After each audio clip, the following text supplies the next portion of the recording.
ഉണ്ടാകട്ടെ. ഇന്ന് സായങ്കാലത്തിൽ ഇവിടെ നടക്കുന്ന ക്ലാസ്സിൽ വന്ന് സംബന്ധിക്കുവാൻ കർത്താവ് അനുവദിച്ച കൃപയ്ക്കായിട്ട് ദൈവത്തിന് സ്തോത്രം ചെയ്യുന്നു. അർത്ഥവത്തായ പ്രാർത്ഥനാ ജീവിതം എന്നാണ് ഈ സീരീസിന് പേര് കൊടുത്തിരിക്കുന്നത്. നമുക്ക് പ്രാർത്ഥിക്കുന്നവരാണ്, പ്രാർത്ഥനയുടെ വളരെ അനുഭവങ്ങൾ ഉള്ളവരാണ് എൻ്റെ മുമ്പേ ഇരിക്കുന്നത് എല്ലാവരും. എൻ്റെ ജീവിതത്തിലും വളരെയധികം പ്രാർത്ഥനകൾക്ക് ഉത്തരം ലഭിച്ച കാര്യങ്ങൾ പുസ്തകരൂപത്തിൽ തന്നെ എഴുതിയിട്ടുണ്ട്. ചെറുപ്പത്തിൽ ഒരു വിശ്വാസ കുടുംബത്തിൽ 4ാം തലമുറക്കാരനായി ജനിച്ചു എന്നുള്ളത് വലിയൊരു ഭാഗ്യമാണ്. എൻ്റെ അമ്മയുടെ വല്യമ്മച്ചി ചെറുപ്പത്തിൽ കർത്താവിനെ സ്വീകരിച്ചു, സൈമൺ സാറിൻ്റെ ഒരു ശിഷ്യയായിട്ട് വളർന്നു.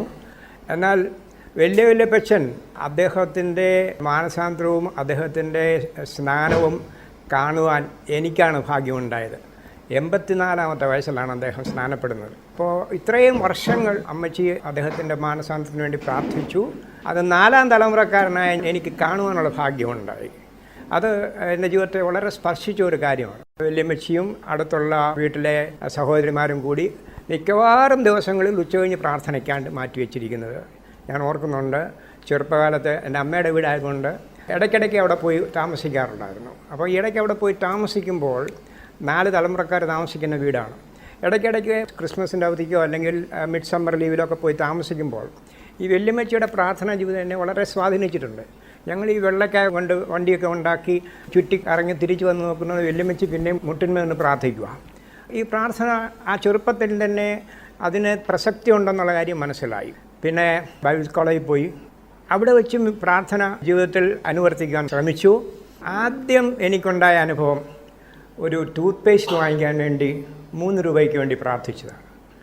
അത് ഞങ്ങൾക്ക് 5 പേർക്ക് ചേർന്ന് ഒരു പേഴ്സായിരുന്നു. അപ്പോൾ ഈ 5 പേരുടെ കാര്യങ്ങളെല്ലാം ഞങ്ങൾ ഒരുമിച്ചാണ് വേണ്ടിക്കുന്നത്. പോക്കറ്റ് മണി ഞങ്ങൾക്ക് വരുന്ന എല്ലാം കൂടെ അതിൻ്റെ അകത്തിടും. ഞങ്ങൾക്ക് ഞങ്ങളുടെ ആവശ്യത്തിന് ഞങ്ങൾ ചിലവാക്കും. പക്ഷേ ആ പ്രാവശ്യം വന്നപ്പോൾ നമ്മുടെ പേഴ്സിൽ പണമില്ലാതെ പോയി. ഈ പണം എടുത്ത് ഞങ്ങളുടെ സഹപാഠിയുടെ ട്യൂഷൻ ഫീസ് കെട്ടുമായിരുന്നു, യൂണിവേഴ്സിറ്റിയുടെ ഫീസ് കെട്ടാൻ വേണ്ടിയാണ് ഉപയോഗിച്ചത്. പേസ്റ്റ് തീർന്നപ്പോൾ 3 രൂപയുടെ കാര്യമുള്ളൂ. എന്നാൽ ആരോടും ചോദിക്കാൻ പാടില്ല, പ്രാർത്ഥിക്കാൻ വേണ്ടി തീരുമാനിച്ചു. പല്ല് തേക്കാതെ എങ്ങനെയാണ് ക്ലാസ്സിൽ പോകുന്നത് അടുത്ത ദിവസം എന്നുള്ള ചിന്ത വളരെ ഭരിച്ചു. അതിനുവേണ്ടി പ്രാർത്ഥിക്കാൻ തുടങ്ങി. ക്ലാസ്സിലൊക്കെ ഇരുന്ന് സാറ് തിയോളജിയും ഫിലോസഫിയൊക്കെ പറയുമ്പോൾ എൻ്റെ ഹൃദയം മുഴുവൻ നാളത്തെ ക്ലാസ്സിനെ കുറിച്ചാണ്. നാളെ എങ്ങനെ ക്ലാസ് അറ്റൻഡ് ചെയ്യും. ഏതായാലും കൊള്ളാം. 10:30 പോസ്റ്റ്മാൻ വന്നു. ഞാൻ പ്രതീക്ഷിച്ചിരുന്നു എൻ്റെ മണി ഓർഡറൊക്കെ കാണുമെന്ന്. പക്ഷേ എൻ്റെ മണി ഓർഡർ നേരത്തെ വന്നു കഴിഞ്ഞു. അപ്പോൾ അന്ന് ഒന്നും ഇല്ല. അപ്പോഴത്തേക്ക് പ്രാർത്ഥന അങ്ങ് തീവ്രമായി. 1 മണിയായപ്പോഴത്തേക്ക് ആഹാരത്തിന് വേണ്ടി പോയിട്ട് ചോറങ്ങോട്ട് ഇറങ്ങുന്നില്ല. നാളത്തെ ക്ലാസ്സിനെ കുറിച്ചാണ് ചിന്ത. അവിടെ കഷ്ടിച്ച് ഊണൊക്കെ കഴിഞ്ഞ് ഹോസ്റ്റലിൽ ചെന്നപ്പം ഒരു സഹോദരൻ, ഞങ്ങളുടെ ഗ്രൂപ്പിലുള്ള ഒരാൾ, അത് പറഞ്ഞു, എനിക്ക് ഒരു 10 രൂപ മണി ഓർഡർ വന്നിട്ടുണ്ട്. അപ്പോൾ ഞാൻ ചോദിച്ചു, അതിനെന്താ എനിക്ക് കാര്യം?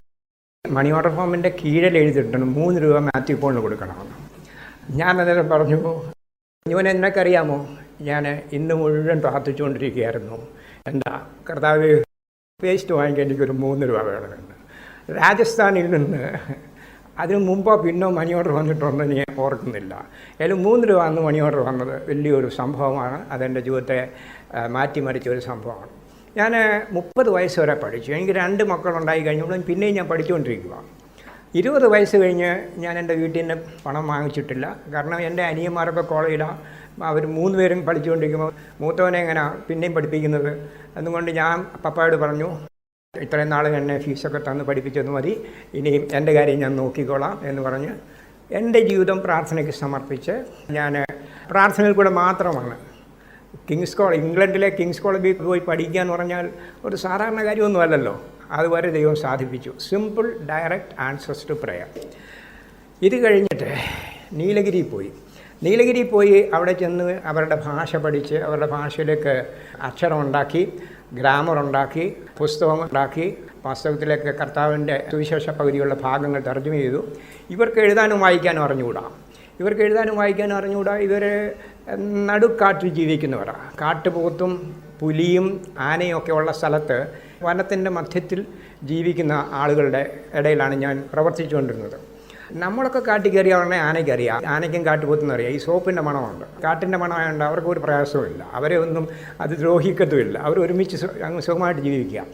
ഇവരെ എങ്ങനെ എഴുതാനും വായിക്കാനും പഠിപ്പിക്കും? അത് വലിയൊരു പ്രശ്നം. കർത്താവിനോട് പറഞ്ഞു, നീയും നിൻ്റെ 5 കുഞ്ഞുങ്ങൾക്കും പട്ടിണി വന്നിട്ടില്ലല്ലോ, ഒരിക്കൽ പോലും ഞങ്ങൾ കഷ്ടപ്പെട്ടിട്ടില്ല, സമൃദ്ധിയായ ആഹാരം ഉണ്ടായിരുന്നു. നീലഗിരിയിലാണ്, ഞങ്ങളുടെ അടുത്തൊന്നും വിശ്വാസികളാരുമില്ല, ആഴ്ചയിൽ ഒരിക്കൽ മാത്രമേ ആരാധനയ്ക്ക് കൂടി വരുന്നിടത്ത് 10 വിശ്വാസികളുള്ള ഒരു ചെറിയ സഭയിലാണ് പോയിക്കൊണ്ടിരുന്നത്. എന്നാലും യാതൊരു കുറവുമില്ലാതെ വളരെ ഭംഗിയായിട്ട് കാര്യങ്ങൾ. കർത്താവ് എന്നോട് പറഞ്ഞു, 5-50 എനിക്ക് ഒരുപോലെയാണ്, നീ അവരുടെ കുഞ്ഞുങ്ങളെ കൊണ്ടുവന്ന് പഠിപ്പിക്കണം. കർത്താവ്, ഇതെങ്ങനെ സാധിക്കും? സാധിക്കും. കർത്താവിനോട് ഞാൻ പറഞ്ഞു, കർത്താവേ, ഞാൻ വാടക കെട്ടിടത്തിലൊന്നും തുടങ്ങത്തില്ല. ലോകത്തുള്ളൊരു മനുഷ്യരറിയാതെ ഈ കുഞ്ഞുങ്ങൾ താമസിക്കാൻ അവർക്ക് കെട്ടിടം ഉണ്ടാകണം. ഉണ്ടായി കഴിഞ്ഞാൽ മെയ് മാസത്തിനകം കെട്ടിടമുണ്ടായാൽ ജൂൺ മാസത്തിൽ അവരെ കൊണ്ടുവന്ന് പഠിപ്പിക്കാം.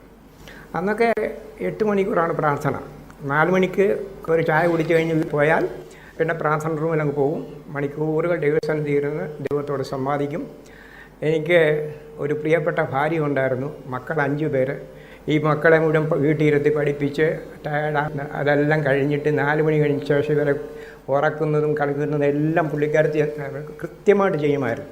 അങ്ങനെ ഒരു ഭാര്യയില്ലായിരുന്നു എനിക്ക് ഇതൊന്നും സാധിക്കത്തില്ലായിരുന്നു. 8 മണിക്കൂർ റൂമിൽ പോയി എന്തോ എടുക്കുന്നതെന്ന് ഇൻസ്പെക്ട് ചെയ്യാൻ ഒരിക്കൽ പോലും വന്നിട്ടില്ല. കാരണം പ്രാർത്ഥനയുടെ ഉത്തരം കണ്ടുകൊണ്ടിരിക്കുകയാണ്. വിശ്വസിക്കണം, ലോകത്തിലൊരു മനുഷ്യരറിയാതെ 22 ദിവസങ്ങൾക്കകം 4 സെൻറ്റ് സ്ഥലങ്ങൾ വാങ്ങിച്ചു. അത് എൻ്റെ ശത്രുവിൻ്റെ സ്ഥലമാണ്. ശത്രു എന്ന് പറഞ്ഞാൽ ഞങ്ങളുടെ വീടിൻ്റെ മുമ്പിൽ കൺവെൻഷൻ നടത്തിയപ്പം ഓടിൻ്റെ പുറത്ത് കല്ലെടുത്തെറിഞ്ഞ ആളാണ്. പിന്നെ ഒരു കുടിച്ചിട്ട് അയൽപക്കത്തൊക്കെ വഴക്കുണ്ടാക്കുന്ന ആൾ ഞങ്ങളുടെ വീട്ടിൽ പല പ്രാവശ്യം വഴക്കിന് വന്നിട്ടുണ്ട്. അദ്ദേഹത്തിൻ്റെ സ്ഥലത്തിന് വേണ്ടി പ്രാർത്ഥിക്കാനാണ് എനിക്ക് പ്രേരണ ഉണ്ടായത്. കാരണം എൻ്റെ വീടിൻ്റെ നേരെ മുമ്പിലാണ്. അതിന് കർത്താവ് ഒരു അടയാളമൊക്കെ തന്നു. അത് ആ പുസ്തകത്തിൽ എഴുതിയിട്ടുണ്ട്, മറക്കാനാവാത്ത ജീവിതാനുഭവങ്ങൾ. ആ സ്ഥലത്തിന് വേണ്ടി പ്രാർത്ഥിച്ചു. 22 ദിവസങ്ങൾ, 4 സെൻറ്റ് സ്ഥലം, 1 മാസം ഗ്യാപ്പ്, ബ്ലൂ പ്രിൻ്റൊക്കെ വരയ്ക്കാനും സർക്കാരിൻ്റെ പെർമിറ്റ് വാങ്ങിക്കാനും ഒക്കെ 1 മാസം. അത് കഴിഞ്ഞിട്ട് പണമില്ലാതെ ആരംഭിക്കുക, കടമില്ല. ലോകത്തിൽ ഒരു മനുഷ്യരോട് പറഞ്ഞിട്ടില്ല. 30 ദിവസങ്ങൾക്കുള്ളിൽ 2 നില കോൺക്രീറ്റ് കെട്ടിടം, 700 സ്ക്വയർ ഫുട്ട്. NEC അപ്പച്ചനാണ് അത് തുറക്കാൻ വേണ്ടി വന്നത്. പക്ഷേ അദ്ദേഹം ഇവിടെ ഇറങ്ങി, ഞങ്ങളുടെ വീടിൻ്റെ പടിക്കൽ ഇറങ്ങുന്നത് വരെ എന്തിനാണ് അദ്ദേഹം വന്നതെന്ന് പോലും അദ്ദേഹത്തിനോട് പോലും പറഞ്ഞിട്ടില്ലായിരുന്നു. ആ കെട്ടിടത്തിൽ ഒരു കല്ലെഴുതി വെച്ചു, ഏലിയാവിൻ്റെ ദൈവം ജീവിക്കുന്നതിന് ഈ കെട്ടിടം സാക്ഷി. അങ്ങനെ ജീവിതത്തിൽ അത്ഭുതങ്ങളുടെ പരമ്പര, വിശ്വസിക്കാൻ വയ്യാത്ത 52 ദിവസങ്ങൾ, ദിവസവും അത്ഭുതങ്ങൾ. 2 നല്ല കെട്ടിടം, 700 സ്ക്വയർ ഫുട്ട് കോൺക്രീറ്റ്. എങ്ങനെ സാധിക്കും? ഇപ്പോഴും എനിക്കൊണ്ട് വിശ്വസിക്കാൻ കഴിയുന്നില്ല. അതിൻ്റെ മണ്ടേ പോയി ചാടി നോക്കും, ഇത് കോൺക്രീറ്റ് ആണോ അതോ സ്വപ്നമാണോ? ചോരെ പോയി ഇടിച്ചു നോക്കും, ഇത് കോൺക്രീറ്റ് ആണോ അതോ സ്വപ്നമാണോ? വിശ്വസിക്കാൻ പറ്റുന്നില്ല. ഞാൻ കർത്താവിനോട് പറഞ്ഞു, കർത്താവേ, ഇനി ഞാൻ ജീവിക്കുന്നില്ല. ഇനി ഞാൻ ജീവിച്ചിട്ട് ആവശ്യമില്ലല്ലോ. ദൈവം പ്രാർത്ഥന കേൾക്കുന്നു, ഒരു പ്രാവശ്യം കൂടെ തെളിയിച്ചു. കർത്താവ് എന്നോട് പറഞ്ഞു, ഇല്ല, വീസ തയ്യാറായിട്ടില്ല, നിൻ്റെ ജീവിതത്തിൽ ഒരു പുതിയ അധ്യായം വരാൻ പോവുകയാണ്. ജൂലൈ മാസം 7-ാം തീയതി, കൃത്യം ജൂലൈ മാസം 7-ാം തീയതി എൻ്റെ 2 കാലുകളും സ്തംഭിച്ചു. 25 വർഷം കഴിഞ്ഞു. ഈ 25 വർഷത്തിനിടയിൽ ഒരിക്കൽ പോലും ഞാൻ രോഗിയാണെന്ന് ചിന്തിക്കാൻ കഴിഞ്ഞിട്ടില്ല. ആശുപത്രിയിലൊക്കെ പോയി, പല വർഷത്തിൽ 1 പ്രാവശ്യം വീതം ആശുപത്രിയിൽ പോയി തിരുമ്പും. ഇംഗ്ലീഷ് മരുന്നനുസരിച്ച് ഇത് സുഖമാകുന്ന സുഖക്കേടല്ല. ആയുർവേദക്കാർ പറയും സുഖമാകും. 4 പ്രാവശ്യം നടക്കാൻ തുടങ്ങിയതുമാണ്. ഏതായാലും കൊള്ളാം, കഴിഞ്ഞ 25 വർഷങ്ങൾ അത്ഭുതങ്ങളുടെ പരമ്പര. ഒരു ദിവസം ഒരാൾ എന്നെ വിളിച്ചു, ബ്രദർ, കാറ് വാങ്ങിക്കാൻ പ്രാർത്ഥിക്കുന്നു. ഞാൻ കാറ് വാങ്ങി. എന്തിനാണ് ചോദിച്ചത്? ബ്രദറിന് കാറ് വാങ്ങിക്കാൻ പണം തരാൻ കർത്താവ് എന്നോട് പറയുന്നു. അത്രയും പണം എൻ്റെ കയ്യിലില്ല, 1 മാസം കഴിയുമ്പോൾ ഞാൻ കൊണ്ടുതരാം. ഞാൻ വാവിട്ടങ്ങ് കരഞ്ഞു. വാവിട്ട് കരഞ്ഞെന്ന് പറഞ്ഞാൽ 55 വയസ്സായെന്നുള്ള കാര്യം ഞാനങ്ങ് മറന്നുപോയി. എന്തിനാ കരയുന്നത്? ബ്രദർ, ഞാൻ ഇന്ന് പകൽ ഒരു 10 പ്രാവശ്യം ആഗ്രഹിച്ചു. ഇപ്പം മുട്ടുകൂട്ടാനൊന്നും കഴിയുന്നില്ലല്ലോ. കർത്താവ് നല്ലൊരു വാഹനം ഉണ്ടായിരുന്നെങ്കിൽ എന്ന് ഞാൻ ആഗ്രഹിച്ചു. 24 മണിക്കൂറായില്ല, അപ്പോഴത്തേക്ക് ബ്രദറിൻ്റെ ഈ ഉത്തരം വന്നപ്പോൾ എൻ്റെ പ്രാർത്ഥന ദൈവം കേൾക്കുമോ? എങ്ങനെ എനിക്ക് വിശ്വസിക്കാൻ കഴിയുന്നില്ല. ഇയ്യോബിൻ്റെ കൂട്ടാണ്. ഇയ്യോബ് പറഞ്ഞു, അവൻ എൻ്റെ അപേക്ഷ കേട്ടാലും അവൻ എൻ്റെ അപേക്ഷ കേൾക്കുമെന്ന് ഞാൻ വിശ്വസിക്കുന്നില്ല. എനിക്കിപ്പോഴും വിശ്വാസമില്ല. എൻ്റെ പ്രാർത്ഥന ദൈവം കേൾക്കുമോ? ദൈവം കേൾക്കും. ഞാൻ ദിവ്യനൊന്നും അല്ല. ഞാൻ ഓണം കയറാൻ മലയാള ചേത്തക്കൽ ജനിച്ച് അവിടെ ജനിച്ച് ഇപ്പോഴും ഞങ്ങളുടെ വീട്ടിൽ വരണമെങ്കിൽ 2 കിലോമീറ്റർ നടക്കണം. അവിടെ ബസ്സൊന്നും വരുന്ന സ്ഥലമല്ല. അവിടെ ജനിച്ച് ഒരു സാധാരണ വ്യക്തി, എൻ്റെ കൂടെ പഠിച്ച് എൻ്റെ കൂടെ വെള്ളയ്ക്ക കഴിച്ചുകൊണ്ട് നടന്ന, തവളെ പിടിച്ചുകൊണ്ട് നടന്ന ഒരാൾ പിച്ചക്കാരനായിട്ട് ഇന്ന് റോഡിൽ നടക്കും. വേറൊരാൾ അകാല മരണം, കുളവി കടന്തൽ കുത്തി ചത്തു. അവരുടെ മധ്യത്തിലാണ് ഞാൻ സാധാരണയിൽ സാധാരണ. പക്ഷേ ഇങ്ങനെ ദൈവം പ്രാർത്ഥന കേൾക്കുമോ എന്നുള്ളത് വിശ്വസിക്കാൻ വയ്യ. ഈ കാറ് വീട്ടിൽ വന്നു കഴിഞ്ഞപ്പോൾ ദൈവം എന്നെ വിളിച്ച്, എടാ മഠയാ. എന്നെ എടാന്നാണ് വിളിക്കുന്നത്, മനുഷ്യപുത്ര എന്നൊന്നുമല്ല. പപ്പ എന്നെ എടാന്നാണ് വിളിച്ചിരുന്നത്, അതുകൊണ്ടായിരിക്കും. ഏതായാലും എടാ മഠയാ, നീ ഒരു ഫൂളാണല്ലോ. കർത്താവേ, എടാ പ്രാർത്ഥന, കാറിന് വേണ്ടിയും കോൺക്രീറ്റിന് വേണ്ടിയും പ്രാർത്ഥിക്കണം. ഇതാണോ പ്രാർത്ഥന വിഷയം? ഇത്ര ഒരു മണ്ടനായി പോയല്ലോ നീ. കർത്താവേ, എന്നോട് ക്ഷമിക്കണം. എനിക്കറിയാം എന്തിനു വേണ്ടിയാണ് പ്രാർത്ഥിക്കണമെന്ന് വേദപുസ്തകം പഠിപ്പിക്കണം, എനിക്കറിയാം. ഇത് 50 പ്രാവശ്യങ്ങളും വായിച്ചിട്ടുണ്ട്, 5 ഭാഷകളിൽ വായിച്ചിട്ടുണ്ട്, ഒരുവിധം ചെറു കാര്യങ്ങളൊക്കെ അറിയാം. ഏതായാലും കർത്താവിനോട് പറഞ്ഞു, കർത്താവേ, ഞാൻ ഇന്ത്യക്ക് വേണ്ടി പ്രാർത്ഥിക്കാം. ഇന്ത്യക്ക് വേണ്ടി പ്രാർത്ഥിക്കാൻ തുടങ്ങി. ഇന്ന് ഇന്ത്യ എൻ്റെ കയ്യിലാണ്. ഇന്ത്യ 36,000-ത്തിലധികം സീക്കേഴ്സ്, അന്വേഷകർ കമ്പ്യൂട്ടർ വഴി വന്നു. അവർ അനേകർ ഇന്ന് സഭകളിൽ രക്ഷിക്കപ്പെട്ടും ഇരിക്കുന്നു. അറിയപ്പെട്ട ഒരു ഹിന്ദു ലീഡർ, അദ്ദേഹം എൻ്റെ ശിഷ്യനായിട്ട് കർത്താവിനെ സ്വീകരിച്ച് തേടി വന്നതാണ്. എല്ലാവരും തേടി വന്നതാണ്. പിശാചിനാൽ പീഡിപ്പിക്കപ്പെട്ട ഒരു പെൺകുട്ടി, PhDക്ക് പഠിക്കുന്ന ഒരു പെൺകുട്ടി, 13 വർഷം പിശാച് പീഡിപ്പിക്കും. അപ്പൻ്റെ അമ്മയുടെ നടുക്ക് കിടക്കുകയാണ്. സ്ലീപ്പിംഗ് പിൽസും പെയിൻ കില്ലറും കഴിച്ചിട്ടാണ് കിടക്കുന്നത്. പക്ഷേ ശരീരമില്ലാത്ത ഒരാൾ വന്ന് പീഡിപ്പിക്കുന്ന അറിയാം. എവിടെയെല്ലാം പോയി. അപ്പൻ സ്വർണ്ണ കച്ചവടക്കാരൻ, എവിടെയെല്ലാം പോയി ചികിത്സിച്ചു, സുഖമായില്ല. എന്നാൽ 4-ാം ദിവസം, എന്നെ കണ്ടതിന് 4-ാം ദിവസം കർത്താവിനെ സ്വീകരിച്ചു. അത്ഭുതമായിട്ട് വിടുതലയായി. UP ബറേലിയിലാണ് സംഭവം. ഇത് കണ്ടപ്പോൾ ആ അപ്പനും അമ്മയും, അയ്യോ, ഞാൻ 10 ലക്ഷം രൂപ ചിലവാക്കി എൻ്റെ കുഞ്ഞിനെ ചികിത്സിക്കാൻ, ഇതുവരെ ഭേദമായില്ലല്ലോ, ഇതെങ്ങനെ സാധിക്കും? ഇതെങ്ങനെ പ്രാർത്ഥന എന്നെ കൂടെ പഠിപ്പിക്കാമോ? ആ കുടുംബം മുഴുവൻ കർത്താവിനെ സ്വീകരിച്ചു. അവൾ ഇന്നൊരു പ്രാർത്ഥന വീരയാണ്. അവളോട് ഞാൻ പറഞ്ഞു, മോളെ പ്രാർത്ഥിക്കണം, മുട്ടിന്മേൽ നിന്ന് പ്രാർത്ഥിക്കണം. എത്ര നേരം വേദവസം വായിക്കുന്നു അത്ര നേരം പ്രാർത്ഥിക്കണം. 1 വർഷം കൊണ്ട് 15 പ്രാവശ്യം പുതിയ നിയമം വായിച്ചു. അത് കഴിഞ്ഞിട്ട് 2ാമത്തെ പ്രാവശ്യം ബൈബിൾ മുഴുവൻ വായിച്ചു കഴിഞ്ഞു. ചുറ്റുപാടുമുള്ള ആളുകൾ പ്രാർത്ഥനയ്ക്ക് വേണ്ടി വരുന്നു. അനേക സംഭവങ്ങൾ സംഭവിക്കുന്നു. ഞാൻ എന്തിനാണ് ഇതൊക്കെ പറഞ്ഞത്? ദൈവം പ്രാർത്ഥന കേൾക്കുന്നവൻ എന്ന് മനസ്സിലാക്കി കഴിഞ്ഞു. പക്ഷേ നമ്മൾ പ്രാർത്ഥിക്കേണ്ടത് വെറും ഭൗതിക കാര്യങ്ങൾക്ക് വേണ്ടി മാത്രമല്ല, അതിനു വേണ്ടിയല്ല. മത്തായി സുവിശേഷം 7-ാം അധ്യായത്തിൻ്റെ 8-ാം വാക്യത്തിൽ യാചിക്കുന്ന ഏവനും ലഭിക്കുന്നു, അങ്ങനൊരു വാക്യമുണ്ട്. ഈ അവിശ്വാസികളെ ഞാൻ കുറ്റം പറയത്തില്ല, കാരണം വിശ്വാസികൾ തന്നെ വിശ്വസിക്കുന്നില്ലല്ലോ ഇതൊന്നും. യാചിക്കുന്ന ഏവനും ലഭിക്കുന്നു, ഇതിൻ്റെ അർത്ഥം എന്താ? നമ്മൾ ആരെന്ത് യാചിച്ചാലും കിട്ടുമോ? യാചിക്കുന്ന ഏവനും ലഭിക്കും. ദൈവം പ്രാർത്ഥന ഏർപ്പെടുത്തിയിരിക്കുന്ന ആത്മീയ കാര്യങ്ങൾക്ക് വേണ്ടിയാണ്. ആത്മീയ കാര്യങ്ങൾക്ക് വേണ്ടിയാണ് ദൈവം പ്രാർത്ഥന ഏർപ്പെടുത്തിയിരിക്കുന്നത്. കർത്താവ് തൻ്റെ ശിഷ്യന്മാരെ പ്രാർത്ഥിക്കാൻ പഠിപ്പിച്ചു. സ്വർഗസ്വനായ ഞങ്ങളുടെ പിതാവേ എന്ന് ആരംഭിക്കുന്ന ആ പ്രാർത്ഥന. അതിൽ 7 റിക്വസ്റ്റ് ഉള്ളതിൽ 1 മാത്രമേ ഉള്ളൂ, അന്നന്നത്തെ ആഹാരം തരണം. ബാക്കി മുഴുവൻ ആത്മീയ കാര്യങ്ങൾക്ക് വേണ്ടിയാണ്. നമ്മുടെ ദൈവം പ്രാർത്ഥന ഏർപ്പെടുത്തിയിരിക്കുന്ന ആത്മീയ കാര്യങ്ങൾക്ക് വേണ്ടിയാണ് എന്നുള്ള കാര്യം മനസ്സിലാക്കിയ ശേഷം നമ്മുടെ പ്രാർത്ഥനയെ ഫോക്കസ് ചെയ്ത് തിരിച്ചുവിടുക. കർത്താവ് ഉദ്ദേശിക്കുന്നത് പോലെ പ്രാർത്ഥിക്കുക കഴിയുമ്പോൾ, ഞാനൊന്ന് പറയട്ടെ, 2% 2 നോമിനൽ ക്രിസ്ത്യൻസ് ഉള്ളൂ ഇന്ന് ഇന്ത്യയിൽ, 2-3%. എന്നാൽ ഇന്ത്യ വലിയൊരു ആത്മീയ വിപ്ലവത്തിന് മുഖാന്തരമാകും എന്നതിന് സംശയമില്ല. ഇതിൻ്റെ കാരണം കർത്താവ് നമ്മെ ഏൽപ്പിച്ചിരിക്കുന്ന ദൗത്യം അത് നമ്മൾ മനസ്സിലാക്കി അതിലനുസരിച്ച് മുമ്പോട്ട് പോകണം എന്നുള്ളതാണ്. കഴിഞ്ഞ ആഴ്ചയിൽ ഇങ്ങനെ ആരംഭിച്ചു. എന്താണ് പ്രാർത്ഥന എന്ന് ചുരുക്കമായിട്ട് പറഞ്ഞു. അത് ചുരുക്കമായിട്ട് ഇന്നും പറയാം. എന്താണ് പ്രാർത്ഥന? മനുഷ്യൻ ദേഹം, ദേഹി, ആത്മാവ്. 1 തെസ്സലോനിക്കർ 5:23 1 തെസ്സലോനിക്കർ 5:23. നിങ്ങളുടെ ആത്മാവും പ്രാണനും ദേഹവുമാണ് അവിടുത്തെ ഓർഡർ. ആത്മാവ്, പ്രാണൻ, ദേഹം. 3 ഘടകമുള്ള ഒരു ജീവിയാണ് മനുഷ്യൻ. മനുഷ്യനെ ദൈവം സൃഷ്ടിച്ചിരിക്കുന്നത് ആശ്രിത ജീവികളായിട്ടാണ്.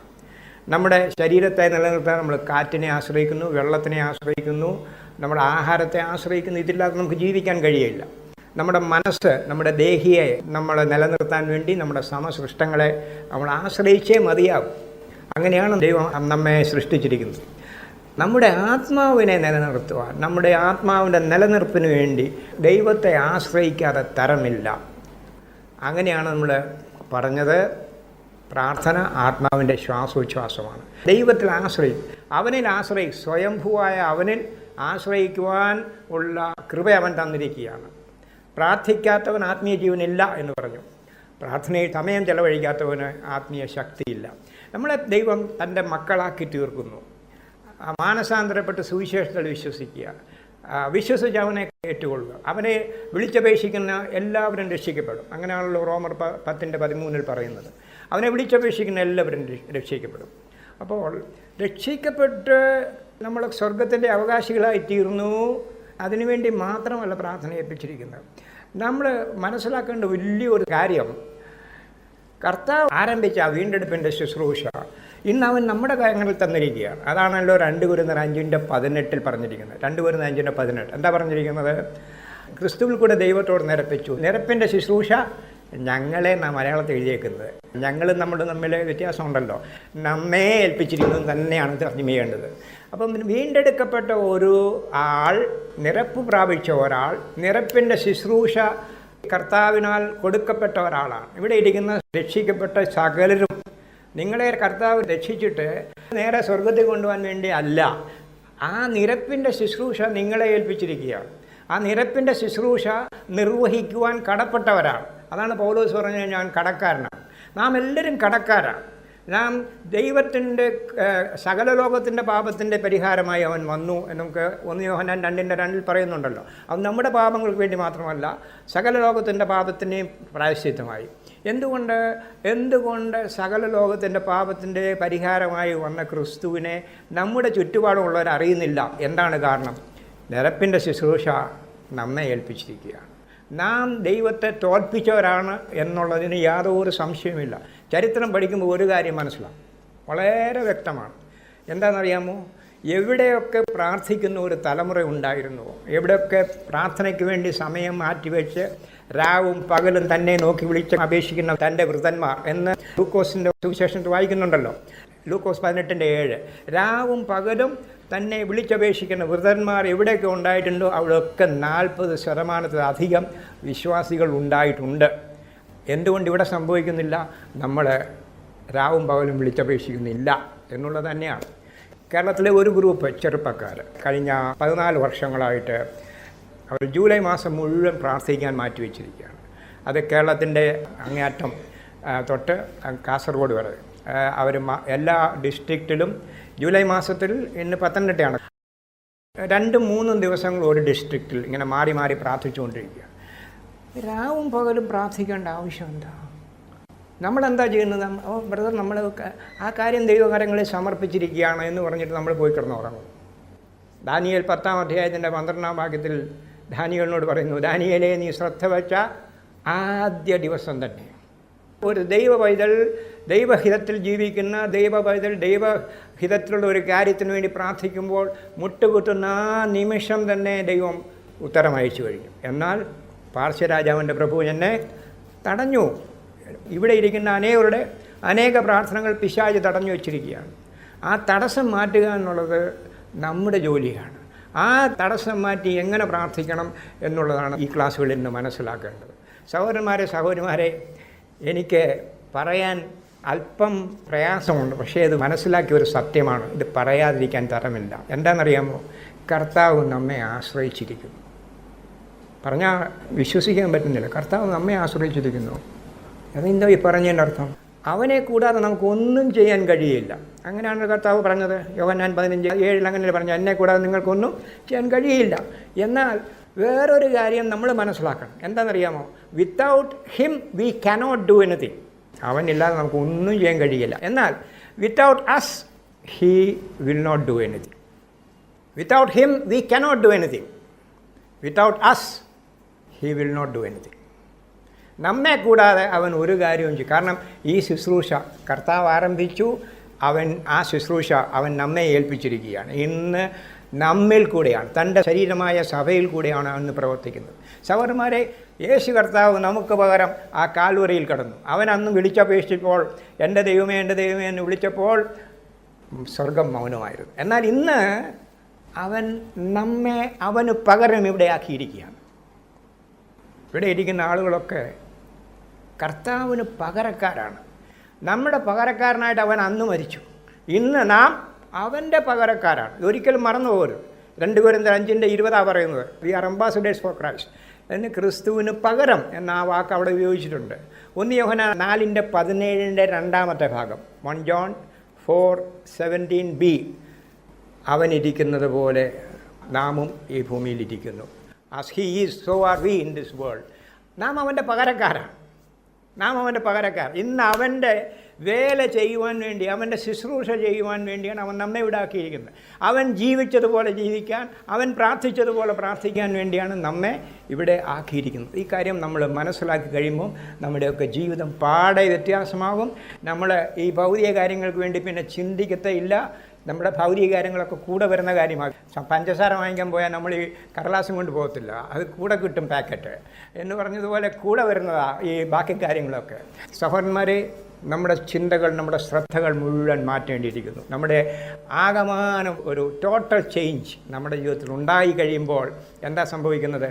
ആകാശം കീറി കർത്താവ് ഇറങ്ങി വന്ന് അവനെ പ്രവർത്തിക്കും എന്നുള്ളതിന് സംശയമില്ല. അടുത്ത ഒരു കാര്യം, മനസ്സിലാക്കാൻ ബുദ്ധിമുട്ടുള്ള ഒരു കാര്യം, പ്രാർത്ഥനയുടെ പിന്നിലെ യുക്തി എന്താണെന്നുള്ളതാണ്. ഈ പ്രാർത്ഥനയുടെ പിന്നിലെ യുക്തി എന്താ? ഈ പ്രാർത്ഥനയുടെ പിന്നിലെ യുക്തി പലർക്കും അത് മനസ്സിലായിട്ടില്ല. വിശ്വാസികൾ തന്നെ ചോദിച്ചിട്ടുണ്ട്, നമ്മൾ പ്രാർത്ഥിക്കുന്ന മുമ്പേ ദൈവത്തിന് ഇതെല്ലാം അറിയാമല്ലോ, ഇല്ലേ? അങ്ങനെയാണല്ലോ. നമുക്ക് വലിയൊരു ബുദ്ധിമുട്ടുണ്ട്. നമ്മുടെ ദൈവം സ്നേഹനിധിയാണ്. സ്നേഹം എന്നുള്ള എൻ്റെ എബ്രായ ഭാഷയിലെ വാക്ക് എരിയുക എന്ന് പറഞ്ഞാൽ അടക്കി വെക്കാൻ വയ്യാത്ത സ്നേഹം. അടക്കി വെക്കാൻ വയ്യാത്ത സ്നേഹം നിധിയായ ദൈവം. ചില അപ്പച്ചന്മാർ അവർക്ക് വലിയ സഹായിക്കാൻ, പക്ഷേ കസറിൽ നിന്ന് എണ്ണിക്കാൻ വയ്യ. അങ്ങനെയല്ലല്ലോ നമ്മുടെ അപ്പച്ചൻ, അങ്ങനെയല്ലല്ലോ. അദ്ദേഹം സ്നേഹനിധി മാത്രമല്ല, നമ്മുടെ ദൈവം സർവശക്തനാണ്. ഈ സ്നേഹനിധിയും സർവശക്തനുമാണെന്നുള്ളതാണ് നമ്മുടെ പ്രശ്നം. മുസ്ലിങ്ങൾക്ക് പ്രശ്നമില്ല. അവരുടെ ദൈവം സ്നേഹനിധി, അവർക്ക് സ്നേഹത്തെക്കുറിച്ച് അറിയത്തേയില്ല. അദ്ദേഹം അവരുടെ കൺസെപ്റ്റ് അനുസരിച്ച് ദൈവം എന്തും ചെയ്യും. അത് ചിലപ്പം വെട്ടാനും പറയും. പക്ഷേ നമ്മുടെ ദൈവം അങ്ങനെയല്ല. നമ്മൾ സ്നേഹനിധിയാണ്, അവൻ സർവശക്തനാണ്. പിന്നെ വേറൊരു പ്രശ്നം കൂടെ ഉണ്ട്. ലോകത്ത് നടക്കുന്ന സകലതും അവനറിയാം. നമുക്കൊക്കെ 5 ഇന്ദ്രിയങ്ങളാണ് ഉള്ളത്, ഇല്ലയോ? 5 ഇന്ദ്രിയങ്ങൾ. ഒന്ന് ഊഹിച്ച് നോക്കിയേ, പൂച്ചയുടെ കണ്ണും പട്ടിയുടെ മൂക്കും ആനയുടെ ഓർമ്മയുണ്ടെങ്കിൽ നമ്മുടെ ജീവിതം എത്ര വ്യത്യാസമായിരിക്കും. ഞാൻ ചിന്തിച്ചു, ദൈവത്തിന് ലിമിറ്റ്ലെസ് ഇന്ദ്രിയങ്ങളാണ്.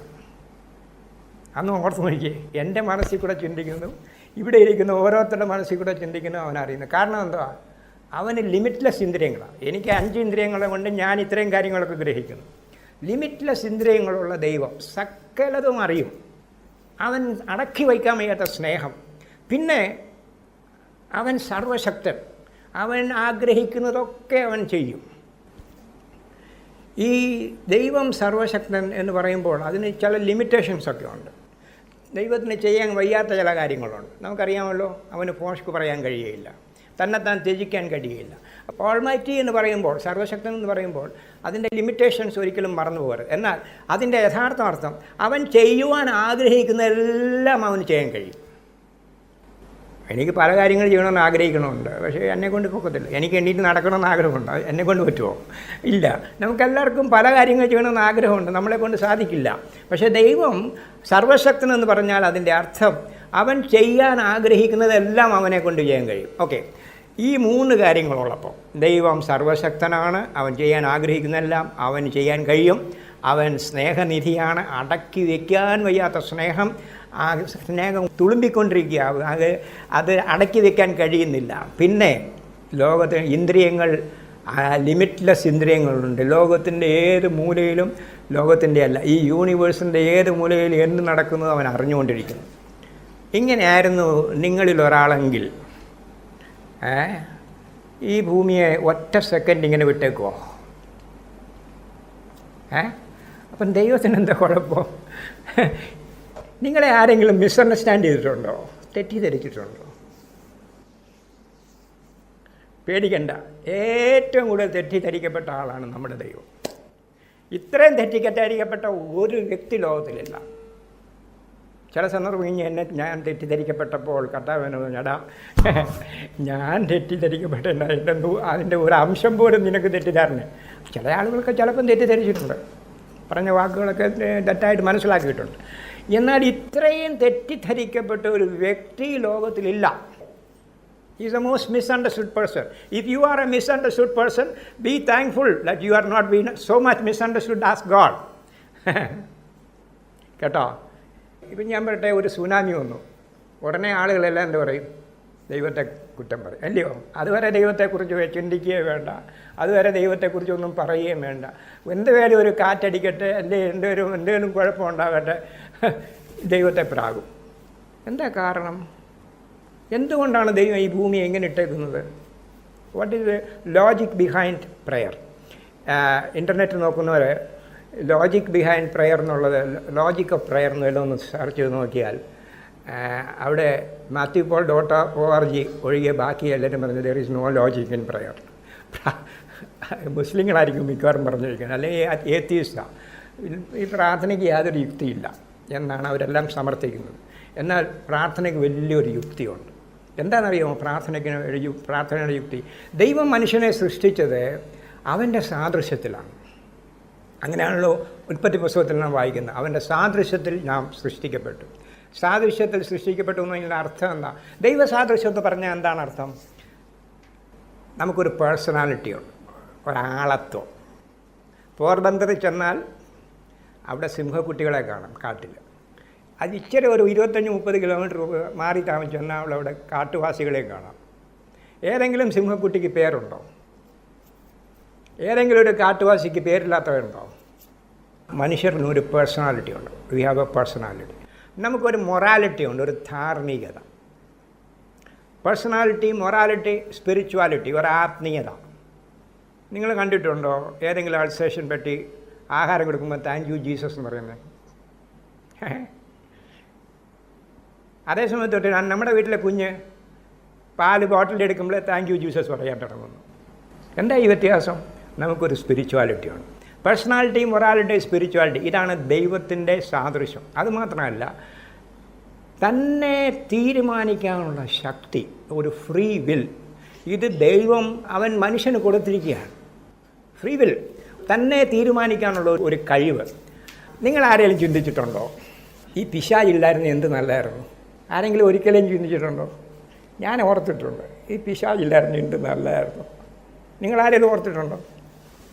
നേരില്ലേ? പിശാചില്ലായിരുന്നെങ്കിൽ ദൈവം എന്തിനാണ് ഈ പിശാചിനെ അനുവദിച്ചത്? ദൈവം എന്തിനാണ് ഈ പിശാചിനെ അനുവദിച്ചത്? പിശാചില്ലായിരുന്നെങ്കിൽ മനുഷ്യനെ തിരഞ്ഞെടുക്കാനൊന്നുമില്ലായിരുന്നു. കേണൽ ഗദാഫി അവരുടെ രാജ്യത്ത് വോട്ടിടാൻ പറഞ്ഞ കാൻഡിഡേറ്റ് ഒന്നേ ഉള്ളൂ, പിന്നെ ആർക്കാ വോട്ടിടുന്നത്? ദൈവം മാത്രമേ ഉള്ളെങ്കിൽ മനുഷ്യൻ എങ്ങനെ തിരഞ്ഞെടുക്കും? അപ്പോൾ തിരഞ്ഞെടുക്കാൻ ഒരു സാധ്യത ഉണ്ടാകാൻ വേണ്ടി മനുഷ്യൻ്റെ ഫ്രീ വിൽ, അവൻ്റെ സ്വയചിത്തം അവൻ ഉപയോഗിക്കുവാൻ കഴിയേണ്ടതിന് വേണ്ടി പിശാചിനെ അവൻ അനുവദിച്ചു. പിശാചില്ലായിരുന്നുവെങ്കിൽ നമ്മളൊക്കെ റോബോട്ട്സായിട്ട് മാറിയത്. നമുക്ക് തിരഞ്ഞെടുക്കാൻ ഒന്നുമില്ല, നമുക്കൊരു ഓപ്ഷൻ ഇല്ല. നമുക്കൊരു ഓപ്ഷൻ ഇല്ലാത്തത് കൊണ്ട് നമ്മൾ നിർബന്ധിതരാകുമായിരുന്നു. അപ്പോൾ ദൈവം, ഗോഡ് ഡസൻറ്റ് ഫോഴ്സ് എനിബഡി, ആരെയും നിർബന്ധിച്ച് ദൈവം രക്ഷിക്കുന്നില്ല. ലോത്തിനെ ഒഴികെ. ലോത്തിനെ അതിന് കാരണമുണ്ട്. ആബ്രഹാമിനെ ഓർത്ത് ലോത്തിനെ ആരെയും ഓടിച്ചിട്ട് രക്ഷിക്കില്ല ദൈവം. God doesn't compel anybody to do anything. എന്നാൽ ഒരു എക്സെപ്ഷൻ ഞാൻ പറഞ്ഞു, അതുണ്ട്, ഇന്നും അങ്ങനെ തന്നെയാണ്. സഹോദരന്മാരെ, ദൈവം മനുഷ്യനെ അവൻ്റെ സാദൃശ്യത്തിൽ സൃഷ്ടിച്ചതുകൊണ്ട് മനുഷ്യന് തിരഞ്ഞെടുക്കാൻ ഒരു സാധ്യത കൊടുത്തു. അവൻ തെറ്റ് തിരഞ്ഞെടുത്തു. ആദാമിനോട് പറഞ്ഞു, ഉൽപ്പത്തി 1:28, നീയാണിവിടെ രാജ, നീയാണിവിടെ വാഴേണ്ടത്, നീയാണിവിടെ വാഴേണ്ടത്.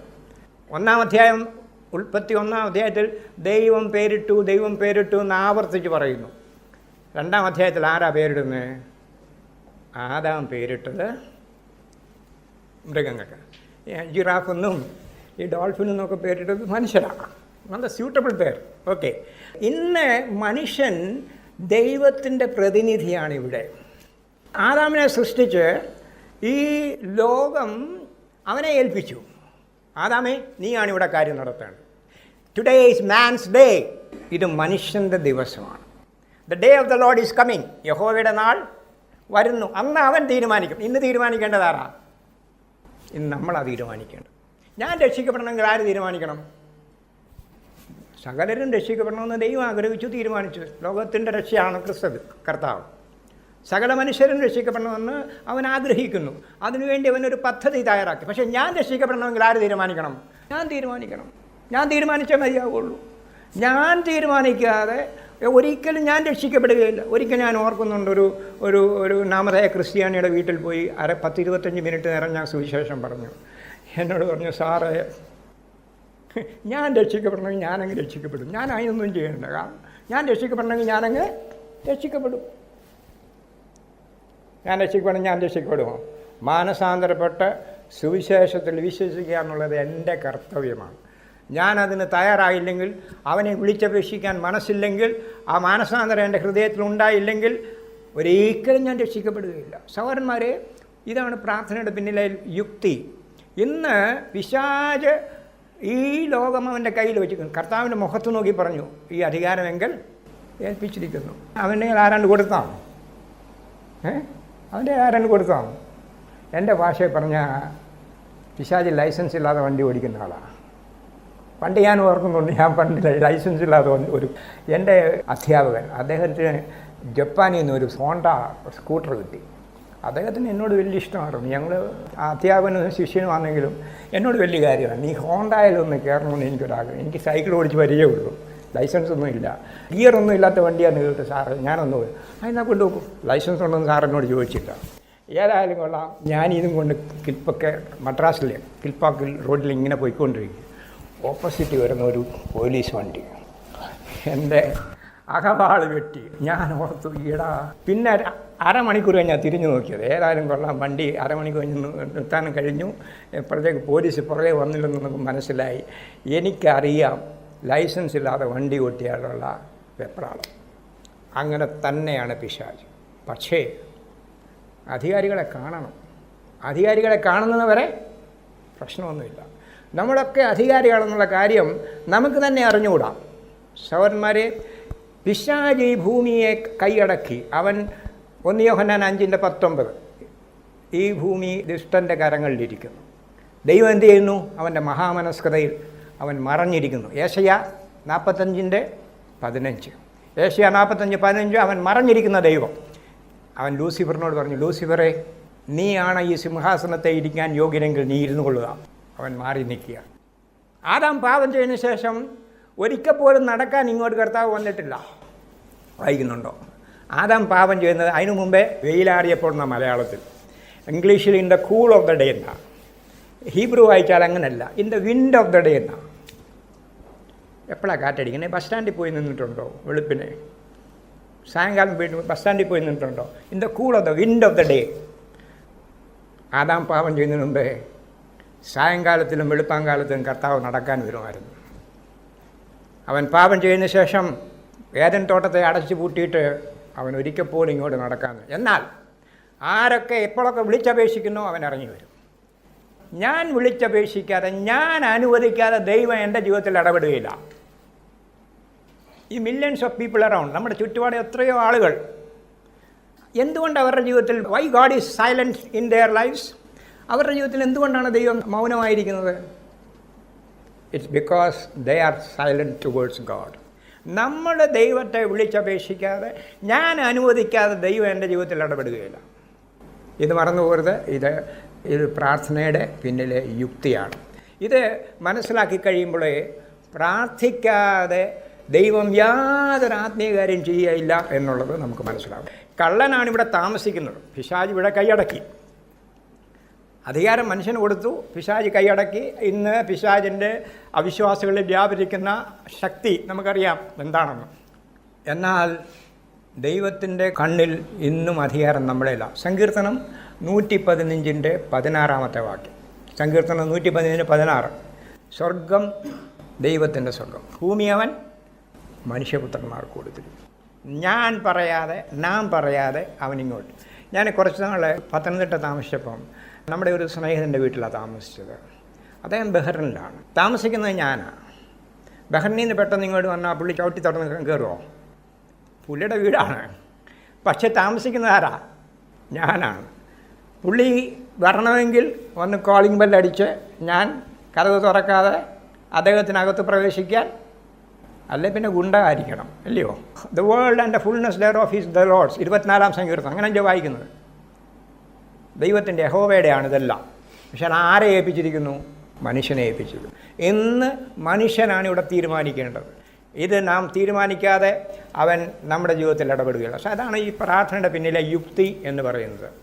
പിന്നെ പ്രാർത്ഥനയെക്കുറിച്ച് വേറൊരു കാര്യം മനസ്സിലാക്കാനുള്ളത്, പ്രാർത്ഥിക്കാൻ വേണ്ടിയാണ് ദൈവം നമ്മെ ഈ ഭൂമിയിലാക്കിയിരിക്കുന്നത്. എനിക്ക് പ്രാർത്ഥനയുടെ പിന്നിലെ യുക്തി എനിക്ക് മനസ്സിലാക്കി.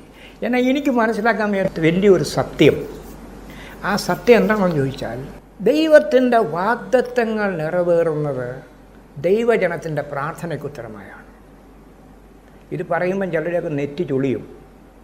ആദ്യം കേട്ടപ്പോൾ എൻ്റെ നെറ്റി തുണിയടാ, നമ്മൾ പ്രാർത്ഥിച്ചെങ്കിലേ ദൈവത്തിൻ്റെ വാഗ്ദത്തങ്ങൾ നിറവേറുകയുള്ളൂ. ദൈവത്തിൻ്റെ വാഗ്ദത്തങ്ങൾ നിറവേറുന്നത് ദൈവജനത്തിൻ്റെ പ്രാർത്ഥനയ്ക്ക് ഉത്തരമായി മാത്രമാണ്. ആര് പറഞ്ഞത്? അബ്രഹാമിനോട് എന്താ ദൈവം പറഞ്ഞത്? ഞാൻ നിൻ്റെ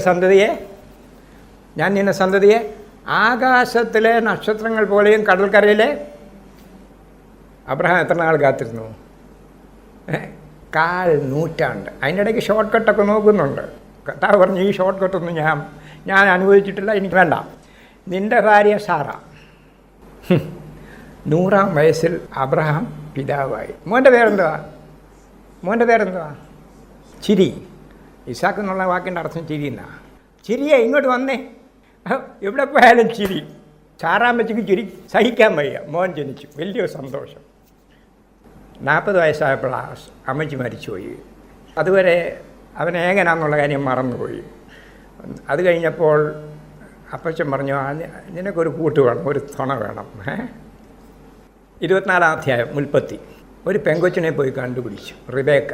ഇത്ര ഒരു അമ്പൂറ്റി ഒരു കൊച്ച്, സൗന്ദര്യം, സൗമ്യത, എന്തൊക്കെ വേണോ അതെല്ലാം ഉണ്ട്. 21-ാം നൂറ്റാണ്ടിൽ പോലും ഇങ്ങനെ ഒരാളെ കണ്ടുപിടിക്കത്തില്ല. ഒരു SMS അയച്ചിട്ടില്ല, ഒരു ഫേസ്ബുക്കിൽ പടം കണ്ടിട്ടില്ല. എന്നിട്ടും പറഞ്ഞു ഇവൻ്റെ കൂടെ മാത്രമേ ഞാൻ പോകത്തുള്ളൂ. ഇങ്ങനെ കൊച്ചിനെ കിട്ടുമോ? ഇല്ല. വീട്ടിൽ വന്നപ്പോഴാണ് അറിഞ്ഞൊരു പ്രശ്നം. 25-ാം അധ്യായം 21-ാം വാക്യം. റിബേക്ക മച്ചിയായിരുന്നു. ഇസാക്ക് അവൾക്ക് വേണ്ടി പ്രാർത്ഥിച്ചു, യഹോവ അവളുടെ ഗർഭം തുറന്നു. ഇസാക്ക് പ്രാർത്ഥിച്ചില്ലായിരുന്നെങ്കിലോ ദൈവത്തിൻ്റെ വാഗ്ദത്തത്തിന് എന്ത് സംഭവിക്കുമായിരുന്നു?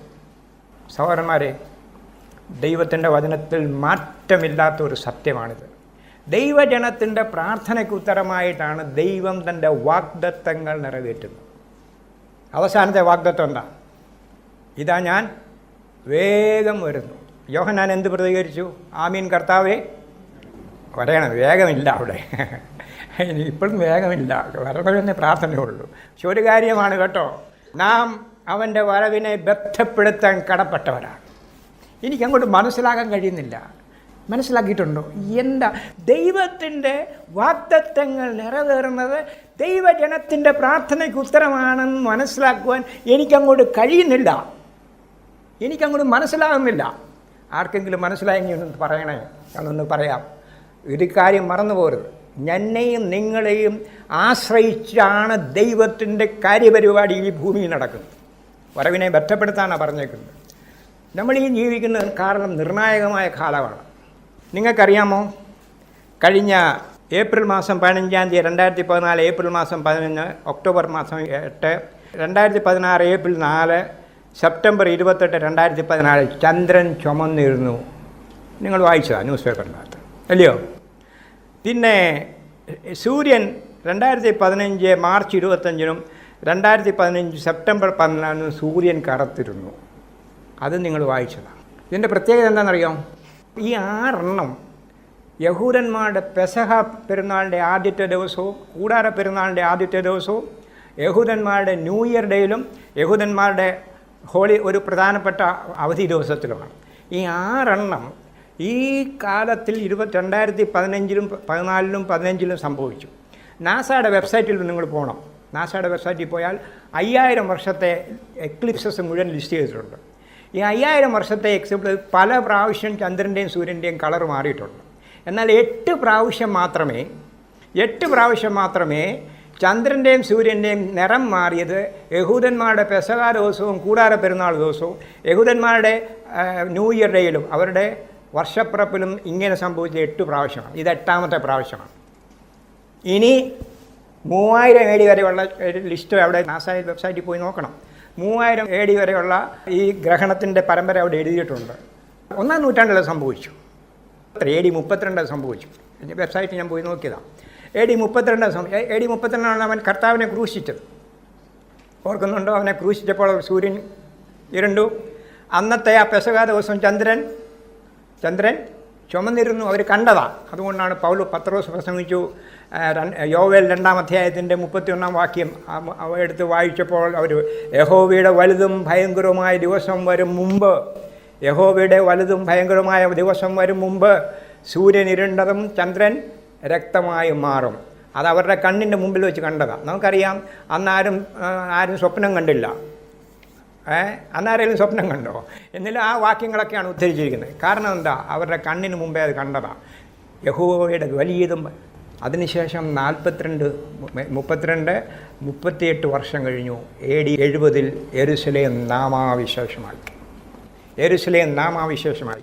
8 പ്രാവശ്യത്തിൽ 5 പ്രാവശ്യം ഈ പരമ്പര ഉണ്ടായപ്പോൾ ദൈവം അവരെ യെരമ്യാ പ്രവാചകൻ്റെ പുസ്തകം 31-ാം അധ്യായത്തിൻ്റെ അതിൻ്റെ 28-ാമത്തെ വാക്യം. അന്ന് ഞാൻ പറിക്കുവാനും പൊളിക്കുവാനും ഇടിക്കുവാനും നശിപ്പിക്കുവാനും കഷ്ടപ്പെടുത്തുവാനും അവരുടെ മേൽ ജാഗരിച്ചിരുന്നത് പോലെ 5 ക്രിയാപദങ്ങളാണ്. 5 ക്രിയാപദങ്ങൾ എന്തൊക്കെയാണ്? അന്ന് ഞാൻ അവരെ പറിക്കുവാനും പൊളിക്കുവാനും ഇടിക്കുവാനും നശിപ്പിക്കുവാനും കഷ്ടപ്പെടുത്തുവാനും അവരുടെ മേൽ ജാഗരിച്ചു. ഈ പരമ്പര 5 പ്രാവശ്യം ഉണ്ടായപ്പോൾ AD 1-ാം നൂറ്റാണ്ടിലുണ്ടായി, 8-ലുണ്ടായി, 9-ലുണ്ടായി, 15-ാം നൂറ്റാണ്ടിലുണ്ടായി. ഈ 5 പരമ്പര ഉണ്ടായപ്പോൾ ദൈവം അവരെ അടിക്കുകയും പൊളിക്കുകയും നശിപ്പിക്കുകയും കഷ്ടപ്പെടുത്തുകയായിരുന്നു. എന്നാൽ അടുത്തത് പണിയുവാനും നടുവാനും അവിടെ മേൽ ജാഗരിച്ചിരിക്കും. 1948 ഈ പരമ്പര ഉണ്ടായി. 48 അവർ രാജ്യം യെരുശലേം രൂപപ്പെട്ടു. 67 ഈ പരമ്പര വീണ്ടും ഉണ്ടായി. 20-ാം നൂറ്റാണ്ടിൽ 2 പ്രാവശ്യം, ഒടുവിലായിട്ടിപ്പോൾ ഉണ്ടായി. ദൈവം യഹൂദനെ കയ്യിലെടുത്തിരിക്കുന്നു. ജാതികളുടെ പൂർണ്ണസംഖ്യ തേരാറായി. കർട്ടൻ വീഴാൻ പോകുന്നു. കൃപായുഗം അവസാനിക്കുവാൻ പോകുന്നു. അവൻ്റെ വരവിനെ ബന്ധപ്പെടുത്താൻ നമ്മളെ കടപ്പെട്ടവരാണ്. സഹോദരന്മാരെ, ഉണരാം. ഇതുവരെ ജീവിച്ചതുപോലെ അല്ല. അവൻ്റെ വരവിനെ ബന്ധപ്പെടുത്താം. കർത്താവേ വരണമേ. അവൻ ജാതികളുടെ പൂർണ്ണസംഖ്യ ചേരുവാൻ കൃപായുഗത്തിന് കർട്ടൻ വീഴുവാൻ പോകുന്നു. We are living in the grace period of the age of grace. കൃപായുഗത്തിൻ്റെ ഗ്രേസ് പീരിയഡിലാണ് ഇപ്പോൾ നാം ജീവിക്കുന്നത്. ഏത് നിമിഷവും കർത്താവ് വരും. എന്നാൽ അവനെ ബന്ധപ്പെടുത്തുവാൻ നമ്മെ ഏൽപ്പിച്ചിരിക്കുകയാണ്. നാം ബന്ധപ്പെടുത്തിയില്ലെങ്കിൽ വേറെ ചിലരെ അവൻ എഴുന്നേൽപ്പിക്കും. അവരുടെ പ്രാർത്ഥനയ്ക്ക് ഉത്തരമായി അവൻ വരും. കർത്താവ് നമ്മെ സഹായിക്കട്ടെ. അവൻ്റെ നാമത്തിന് സ്തോത്രം.